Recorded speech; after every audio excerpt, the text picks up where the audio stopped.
The moment Deanna Wells stepped into the marble lobby of Ingram Holdings, she realized her childhood memories had not prepared her for the man Harrison Ingram had become. She clutched the leather portfolio containing her architectural designs, reminding herself this was just another potential client meeting. Except it was not. The receptionist had called her by name before she even introduced herself, and the private elevator required a key card that had been messengered to her office the day before. Everything about this felt personal, carefully orchestrated, and as the elevator doors closed around her, Deanna wondered if Harrison even remembered the skinny girl who used to climb trees with him in the summer of 1998. They had been 8 years old then, neighbors for one perfect summer before her family moved across the country. They had built forts, caught fireflies, and promised to stay friends forever with the earnest conviction only children possess. Then life happened. Her father's job relocation. Different schools. Different worlds. She had thought about Harrison over the years, wondered what became of the boy who could always make her laugh, but social media searches had turned up nothing. Harrison Ingram was apparently too important to maintain a public profile. The elevator opened directly into a penthouse office with floor-to-ceiling windows overlooking the Chicago skyline. Deanna stepped onto hardwood floors so polished they reflected the afternoon sun like still water. Modern art adorned the walls, each piece probably worth more than her annual salary. But her attention fixed on the man standing by the windows, his back to her, phone pressed to his ear. "I do not care what the board thinks. We are not cutting the employee wellness program. Find the money somewhere else." His voice carried authority, the kind earned through years of difficult decisions. He ended the call without saying goodbye and turned around. Diana's breath caught. Harrison had grown into his features, the awkward boy replaced by a man who belonged in designer suits and corner offices. He stood at least 6 feet tall, broad-shouldered, with dark hair that looked professionally styled but slightly mussed, as if he had been running his hands through it. His jaw was strong, shadowed with stubble that suggested he had been working since dawn. But his eyes remained the same striking green she remembered, now studying her with an intensity that made her pulse quicken. "Deanna." He said her name like he had been holding it in his chest for 25 years. "I was not sure you would remember me." "Remember you?" She found her voice professional mask slipping. "Harry, you were my best friend."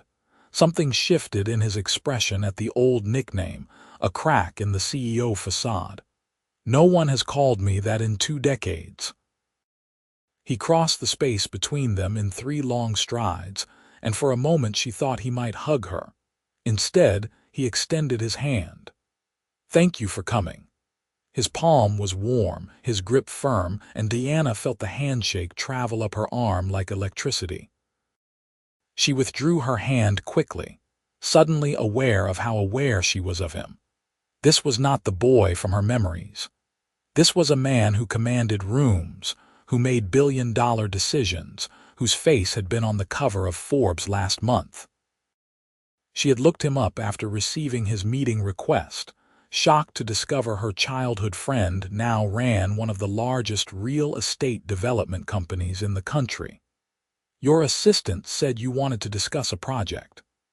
Deanna kept her voice steady, falling back on professionalism. She had built her architectural firm from nothing, earned her reputation through talent and persistence. She would not let nostalgia or the way Harrison looked at her undermine that. "I do.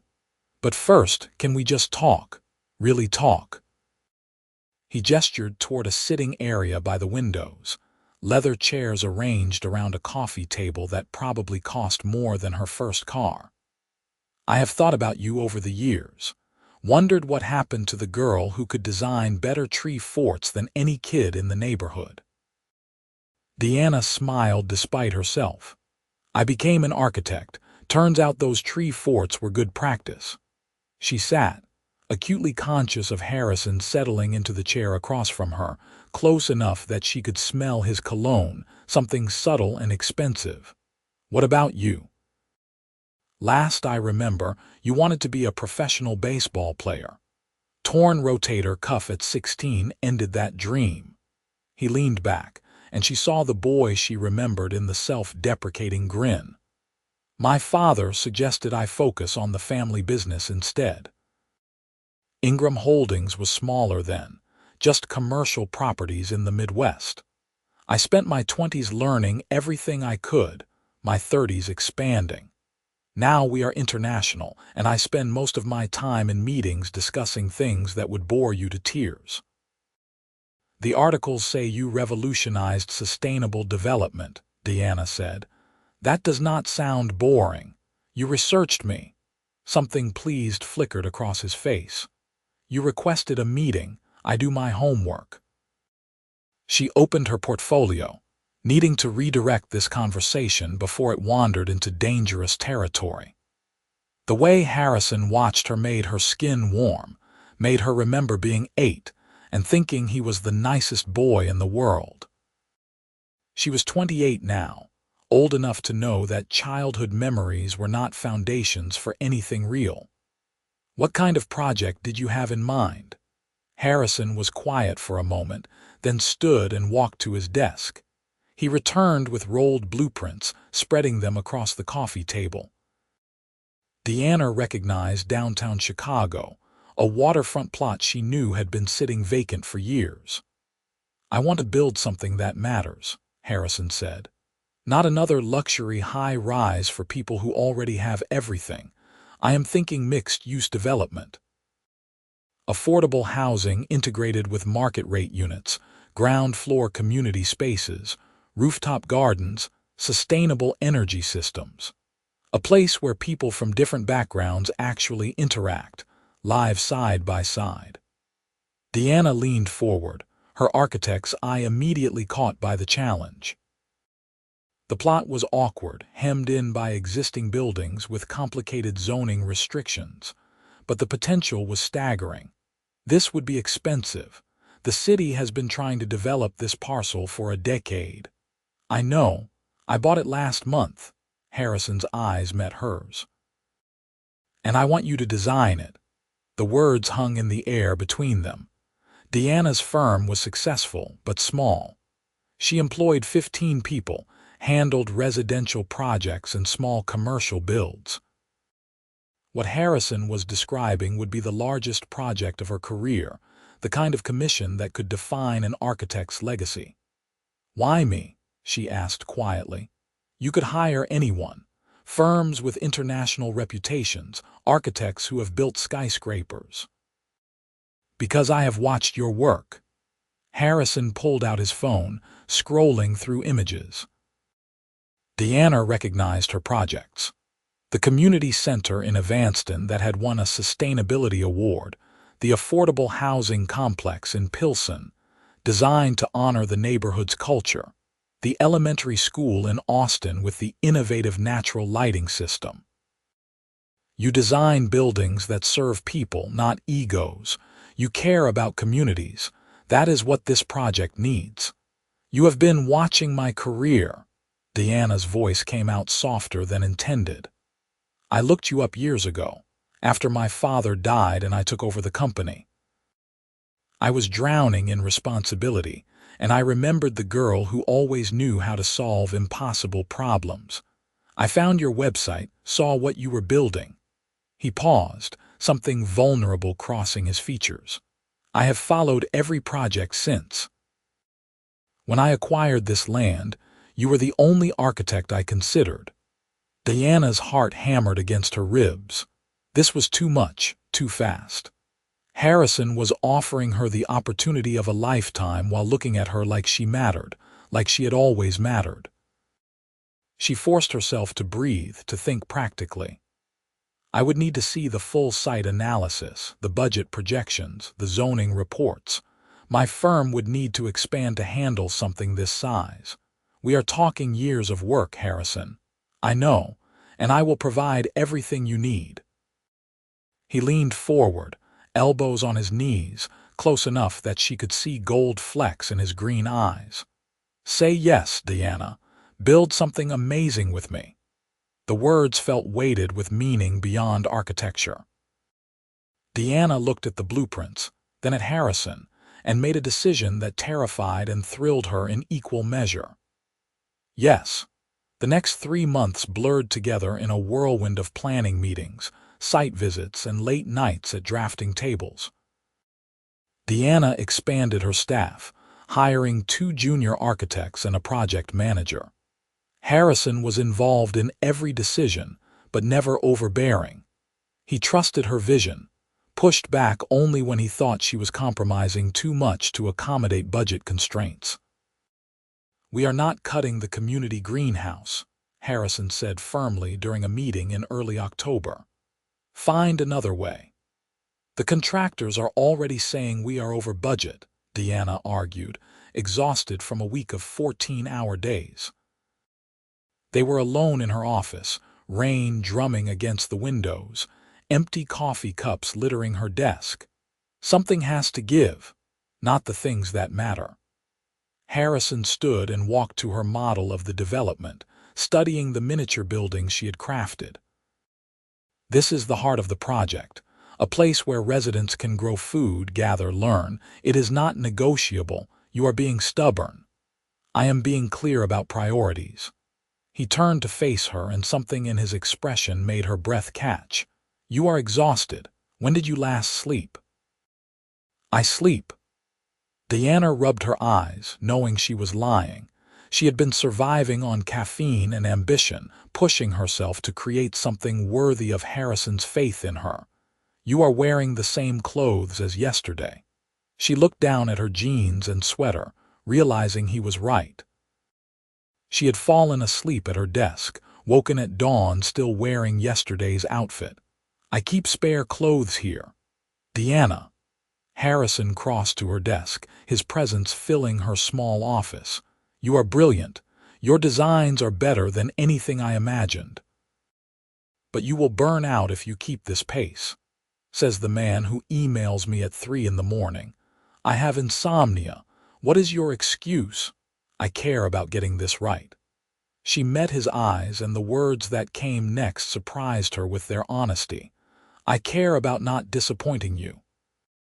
Harrison's expression softened in a way that made her heart stutter. "You could never disappoint me."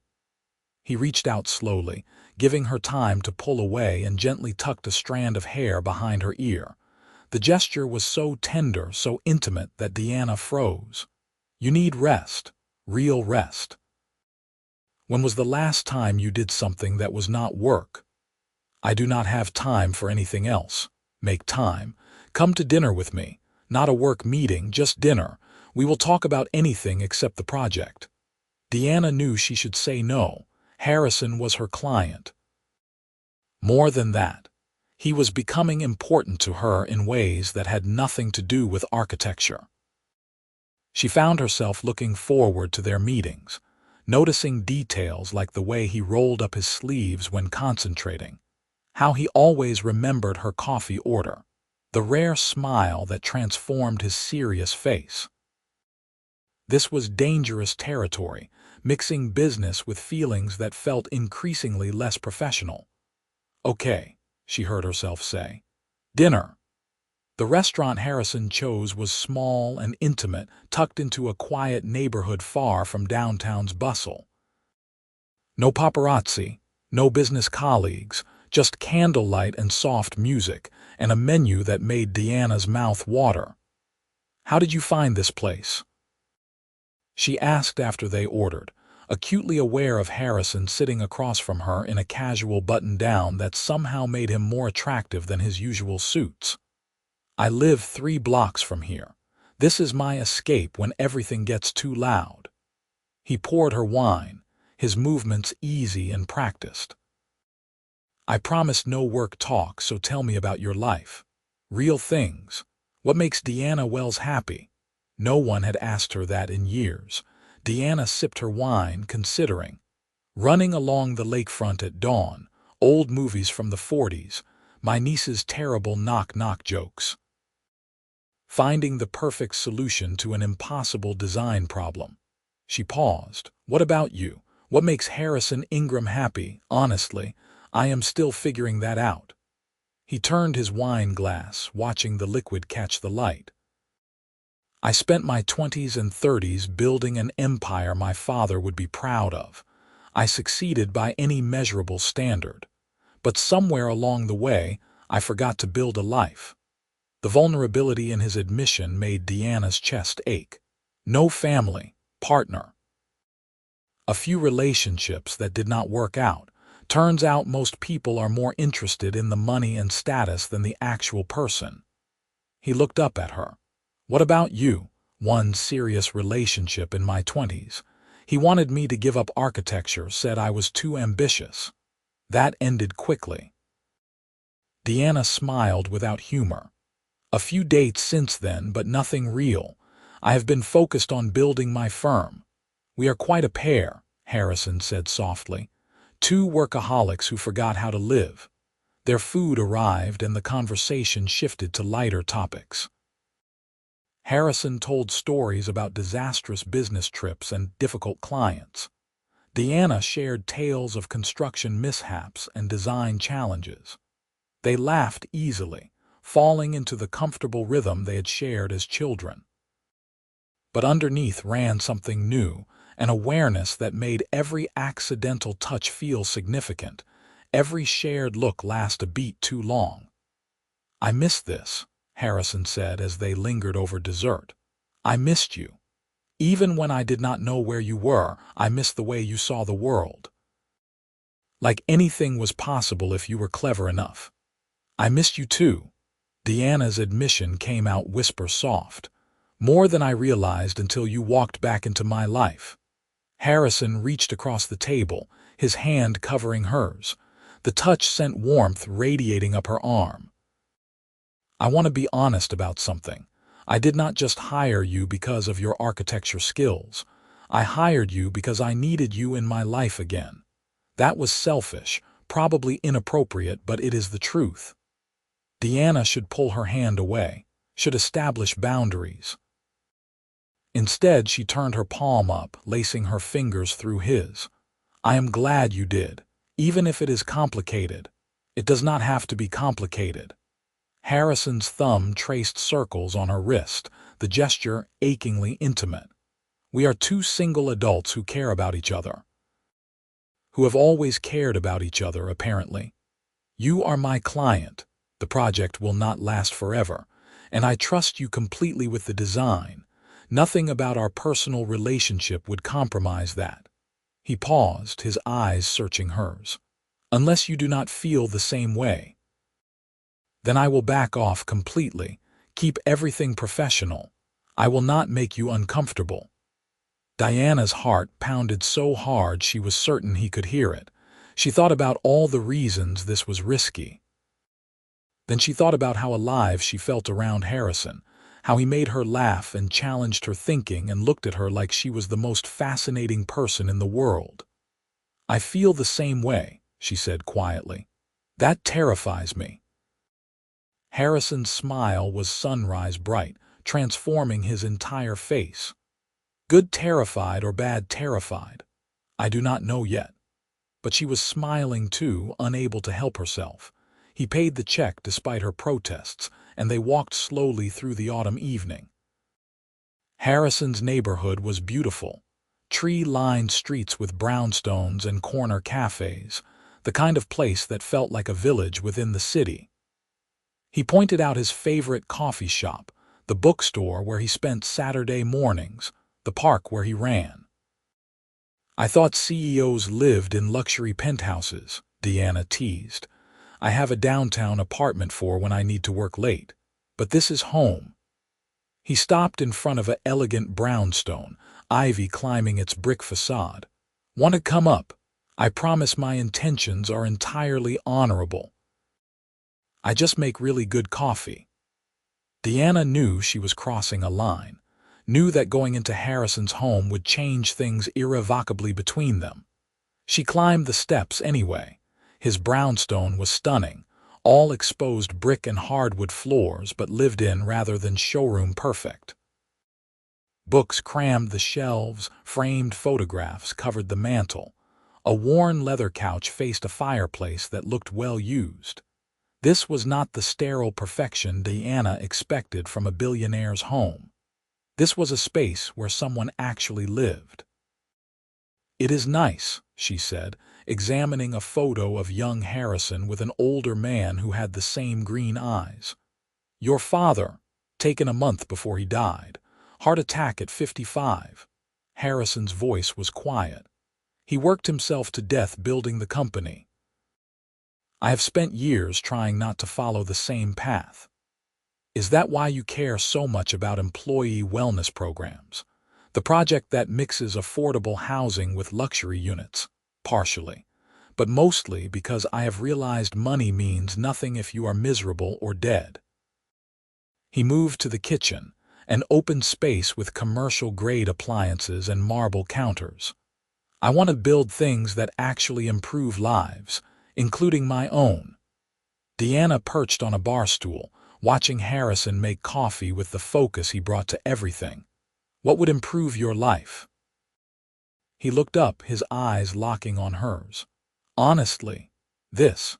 Having someone to talk to who actually understands me, who challenges me, who makes me remember why I loved architecture in the first place back when I was a kid building tree forts." "You loved architecture." "I loved creating things with you." Harrison set a perfect cappuccino in front of her. "Every project felt like an adventure when you were involved. That summer is still one of my happiest memories." Diana sipped the coffee to hide her emotion. She remembered that summer in golden tones, endless days of imagination and friendship. She had not realized Harrison treasured it the same way. They talked until midnight, curled on opposite ends of his couch, conversations ranging from childhood memories to dreams for the future. Harrison told her about the pressure of running a company, the loneliness of always being the one making final decisions. Diana shared her fears about expanding her firm, her imposter syndrome when dealing with major clients. With every word, every shared confidence, Diana felt herself falling. This was more than attraction, more than nostalgia. Harrison was smart and thoughtful and surprisingly funny.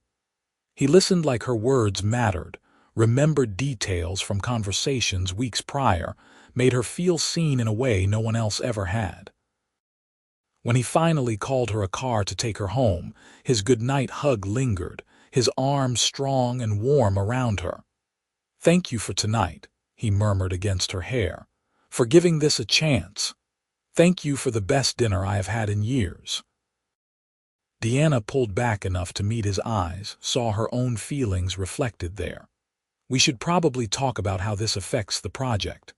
"It does not. You are an incredible architect. I am your client who also happens to be falling for you. Those are separate truths." His hand came up to cup her cheek. "But we will take this as slowly as you need. No pressure. Ever." The kiss happened naturally, inevitable as sunrise. Harrison bent his head slowly, giving her every opportunity to pull away. Instead, Diana rose on her toes to meet him halfway. His lips were soft, the kiss gentle and questioning. Diana's hands found his shoulders, steadying herself as the world tilted. When they finally broke apart, both breathing hard, Harrison rested his forehead against hers. "I have wanted to do that since you walked into my office 3 months ago," he admitted. "Why did you wait?" "Because some things are worth waiting for, and I wanted you to be sure." Diana kissed him again in answer, less gentle this time, and felt his sharp intake of breath. But Harrison maintained control, keeping the kiss tender even as his hands trembled slightly against her back. When her car arrived, he walked her down and waited until she was safely inside before heading back up. Diana spent the drive home touching her lips, feeling like a teenager after her first kiss. This was insane. This was wonderful. This was absolutely terrifying. She was falling in love with Harrison Ingram, and she had no idea how to do this while keeping her professional reputation intact. The next morning, Deanna called an emergency meeting with her project team. She explained that her relationship with Harrison had shifted into personal territory, and she wanted complete transparency. If anyone felt uncomfortable or worried about conflicts of interest, now was the time to speak up. Her project manager, a sharp woman named Rebecca, just grinned. "We have been running a betting pool on when you two would finally admit you are crazy about each other. About time. That obvious. He looks at you like you hung the moon. You light up every time he walks into a room." "Yes, it is that obvious," Rebecca sobered. "But seriously, boss, we trust you. Your designs are incredible regardless of your personal life. Just be happy." Permission granted, Deanna let herself fall. She and Harrison began dating officially, though they kept things quiet to avoid press attention. He took her to art galleries and hole-in-the-wall restaurants. She dragged him to architectural salvage yards and midnight movie screenings. They worked on the project during business hours, professional and focused. After hours, they explored Chicago together, learning each other in layers. Deanna discovered Harrison was terrible at cooking but excellent at ordering takeout. That he donated anonymously to dozens of charities and personally mentored young entrepreneurs from disadvantaged backgrounds. That he still had nightmares about failing to live up to his father's legacy, despite exceeding every possible measure of success. Harrison learned Deanna hummed while sketching and drank tea instead of coffee when stressed. That she called her mother every Sunday and sent half her earnings to help her younger brother through medical school. That she was afraid of never being good enough, even as she created designs that took his breath away. 6 months into the project, Deanna presented the final designs to the Planning Commission. The room was packed with neighborhood residents, city officials, and reporters. Harrison sat in the front row, his presence both comforting and nerve-wracking. Deanna walked them through every element, explaining how the building would serve multiple income levels without segregating residents, how the sustainable systems would reduce costs and environmental impact, how the community spaces would foster connection and growth. She fielded tough questions with grace, defended her choices with expertise. When the commission voted unanimous approval, the room erupted in applause. Deanna caught Harrison's eye, saw the pride and love there, and felt tears sting her eyes. They had done it, together. Harrison found her afterward in the hallway, ignoring the crowd, and pulled her into his arms. "You were magnificent," he said against her hair. "I have never been prouder of anything in my life." "We were magnificent," Deanna corrected. "This was always a collaboration." "Then let me collaborate with you on everything. Forever." Harrison pulled back, his expression suddenly nervous in a way she had never seen. He reached into his jacket pocket and pulled out a small velvet box. Diana's heart stopped.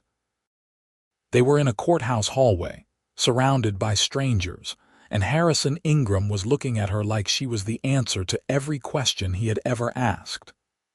"I know we have only been officially together for 6 months, Harrison said, his voice rough with emotion. "But I have loved you since we were 8 years old. I loved the girl who climbed higher than any boy on the playground. I loved the memory of her through 20 years apart. And I am completely, desperately in love with the woman you have become." He opened the box, revealing a simple platinum band with a single perfect diamond. "Marry me, Deanna. Build a life with me. Not because I am wealthy or successful, but because I am better when you are beside me. Because you make me want to be the kind of man who deserves you." Deanna's tears were falling freely now. She thought about the boy who had been her first best friend, the man who had trusted her with his dreams, the partner who challenged her and supported her and loved her with his whole heart. "Yes," she whispered. "Yes, yes, yes." Harrison slid the ring onto her finger with shaking hands, then kissed her as the crowd around them cheered. Deanna lost herself in the kiss, in the certainty that this was exactly where she belonged. They married 9 months later in a small ceremony at Harrison's brownstone, surrounded by close friends and family. Deanna wore a simple dress and carried wildflowers. Harrison cried when she walked down the makeshift aisle between their living room and kitchen. They wrote their own vows, promising to build a life together with the same care they had brought to their project. The development broke ground that spring, with Deanna and Harrison turning the first shovel of earth together. Construction took 2 years, during which Diana's firm grew to 30 employees handling projects across the Midwest. She was named one of the top young architects in the country, but the recognition she valued most came from the community members who stopped by the site to watch their vision take shape. On opening day, Deanna and Harrison stood on the rooftop garden, looking out at the building they had created together. Families moved into affordable units, while young professionals claimed market-rate apartments. The ground-floor community center buzzed with activity. The sustainable systems worked flawlessly. Everything they had dreamed was coming alive. "We did good," Harrison said, his arm around her waist. "We did," Deanna agreed, leaning into his solid warmth. Her hand rested on her gently rounded belly, the secret they had been keeping for the past 3 months. "And we are about to get even better at creating things together." Harrison froze, then looked down at her stomach, his eyes widening. "Are you saying what I think you are saying?" Deanna nodded, laughing at his stunned expression. "You are going to be a father." Harrison pulled her close, his face pressed against her hair, and she felt his chest shake with emotion. When he pulled back, his eyes were wet. "I love you so much, more than I have words for. I love you too." From tree forts to skyscrapers to whatever comes next. Their daughter was born the following January, a healthy girl with her father's green eyes and her mother's smile. They named her Grace, and she became the center of their world without diminishing their work. Harrison insisted on paternity leave, shocking his board of directors. Deanna designed a nursery in her office and brought Grace to site visits in a carrier. They found balance between ambition and family, work and love, in a way neither had managed before meeting each other. Harrison stepped back from daily operations, trusting his team while focusing on projects with real social impact. Deanna became known for buildings that served communities, that elevated rather than gentrified neighborhoods. On their 5th wedding anniversary, they returned to the neighborhood where they had spent that golden childhood summer. The houses looked smaller than Deanna remembered, the trees taller. They walked to the empty lot where their tree fort had once stood, now someone else's backyard with a swing set. "Do you ever wonder what would have happened if your family had not moved?" Harrison asked, Grace sleeping against his chest in her carrier. "We probably would have grown apart, become different people." Deanna took his free hand, lacing their fingers together. "We needed to become ourselves before we could find each other again. Wise woman. I learned from the wisest man I know."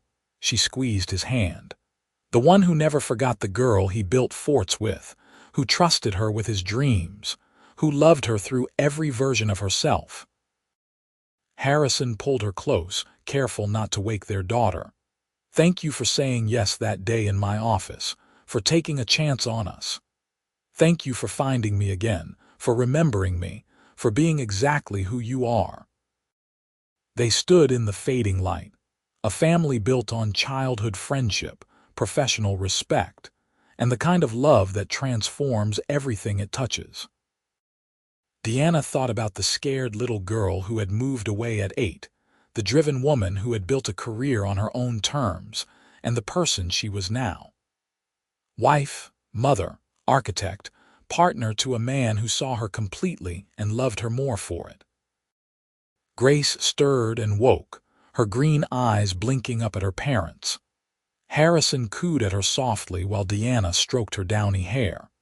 In that moment, surrounded by the ghosts of childhood and the reality of the life they had built, Deanna felt the weight of complete happiness. Their story was not about a CEO finding love or an architect landing a dream project. It was about two people who had recognized each other across time and distance, who had chosen each other again and again, who had built something beautiful from friendship and trust and unwavering faith in what they could create together. Years later, when Grace was old enough to understand, they would tell her about the summer her parents met, about tree forts and fireflies and promises made by 8-year-olds.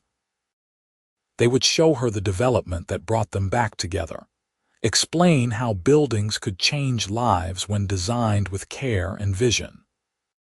And they would tell her the most important truth they had learned: that love, like good architecture, requires strong foundations, thoughtful design, and the courage to build something that lasts. Deanna and Harrison filled their brownstone with laughter and love, with late-night conversations and early morning coffee, with the messy, beautiful chaos of a life shared fully. They had more children, twin boys who inherited their father's athleticism and their mother's creativity. They built more projects together, each one pushing boundaries and serving communities. They traveled the world and came home grateful, finding adventure in both distant places and the neighborhood they had made their own. On their 10th anniversary, Harrison surprised Deanna with sketches he had drawn himself, rough but heartfelt plans for a small structure. "Remember how you said I used to design good tree forts?" he asked. "I thought maybe we could build one for the kids, in our backyard, together like old times." Deanna studied the sketches, seeing past their technical flaws to the love behind them. "It is perfect. Let me refine the design a bit so it passes safety codes, and we will build it this summer." They did, spending weekends with hammers and nails while their children ran wild around them. Grace helped measure boards while the twins mostly got in the way, but the chaos was joyful. When they finished, the tree fort was everything Deanna remembered from childhood, elevated by adult skills but retaining that essential magic. They christened it at sunset, all 5 of them squeezed into the small space, watching stars emerge over Chicago. Harrison's arm was around Deanna, their children tucked between them, and Diana felt the circle complete. The girl who had loved building forts had grown into a woman who designed buildings that changed lives. The boy who had been her first friend had become the man who was her truest partner. "What are you thinking about?" Harrison asked softly. "How lucky I am. How right this all is. How grateful I am you never forgot me." "I could never forget you, Deanna. You were always the one. I just had to wait until we were both ready to see it." Grace tugged at her mother's hand. "Mama, tell us the story again, about when you and Daddy were little." So Deanna told their story once more, with Harrison adding details and corrections, painting pictures of a summer that had shaped everything that followed. Their children listened with the rapt attention kids reserve for tales about their parents as children, finding magic in the ordinariness of friendship and time. When the story ended and the stars shone bright overhead, Harrison leaned close to Deanna's ear. "I love you more today than yesterday. But not as much as tomorrow." "That is the cheesiest thing you have ever said," Deanna whispered back, smiling so hard her face hurt. "But is it wrong? Not even a little bit." They sat in their tree fort as dusk deepened into night, a family complete. A love story that had started with childhood innocence and grown into something deeper and more permanent than either could have imagined. Deanna thought about all the decisions that had led here, the career choices and risks and moments of courage. But the most important decision had been the easiest. Saying yes when Harrison asked if she remembered him, opening her heart to the possibility that the boy from her past could be the man of her future. The city glittered below them, full of buildings and stories and lives intersecting in infinite combinations. Somewhere in that vast web, Diana's designs stood as monuments to what was possible when vision met compassion. But her truest creation sat beside her in a homemade tree fort, his hand warm in hers, their children drowsy and content around them. This was the life she had built. This was the love she had found. And it was more extraordinary than any structure she would ever design, more permanent than any foundation she could engineer. It was simply, beautifully, perfectly right. Harrison squeezed her hand, and Diana squeezed back, a conversation held entirely in that single gesture. They had found their way home to each other across time and distance and circumstance. They had recognized what they had and held on with both hands. They had built something that would last not because it was flawless, but because they tended it with care and intention every single day. The tree fort swayed gently in the evening breeze, cradling its precious cargo. And Diana Wells Ingram, architect and dreamer and woman beloved, closed her eyes and breathed in the scent of summer and family and forever, knowing she had found exactly where she was always meant to be.